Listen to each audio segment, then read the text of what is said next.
Hi. സത്യം പറഞ്ഞാൽ big ബോസിൽ അനീഷ് ചേട്ടനോട് ഭയങ്കര ബഹുമാനം തോന്നിയിട്ടുണ്ട് എനിക്ക്. അവിടെ നിന്ന് ഇറങ്ങിയ സമയത്തും നമ്മുടെ അക്ബർ ചേട്ടൻ പറഞ്ഞിട്ടുണ്ട്, ആരെയും മോശമായിട്ട് സംസാരിക്കുകയോ ആരുടെയും ഭയങ്കരമായിട്ട് റൈസ് ചെയ്ത് ആവശ്യമില്ലാത്ത ഇതിൽ റൈസ് ചെയ്ത് സംസാരിക്കുകയോ ഒന്നും വന്നിട്ടില്ല. അപ്പോൾ എനിക്കതിൽ നല്ല ബഹുമാനമുണ്ട്, അനീഷേട്ടന് ഭയങ്കരമായിട്ട് ബഹുമാനമുണ്ട്. പക്ഷേ ആ ബഹുമാനം ഇതോടുകൂടി തീർന്നു. കാരണം എന്ന് വെച്ചാൽ ഞാനൊരു നേഴ്സിംഗ് ഫീൽഡിലിരിക്കുന്ന ഒരു വ്യക്തിയാണ്.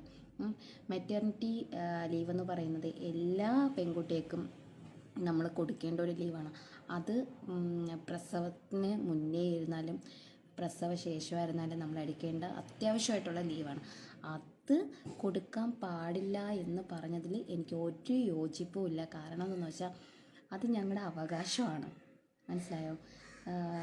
ഇപ്പോൾ 5 വർഷം ബിഗ് ബോസിൽ പോകാൻ വേണ്ടിയിട്ട് 5 വർഷം ലീവ് എടുത്തിരുന്ന താങ്കൾക്ക് ഇത് പറയേണ്ട ഒരു യോഗ്യതയുമില്ല. അങ്ങനെ ലീവ് എടുത്ത് നിങ്ങൾ പോയിട്ടുണ്ടെങ്കിൽ ഞങ്ങളുടെ അവകാശമാണ് ഈ ലീവെന്ന് പറയുന്നത്. അത് നിങ്ങൾക്ക് പറയേണ്ട ഒരു കാര്യവുമില്ല. Okay, thank you.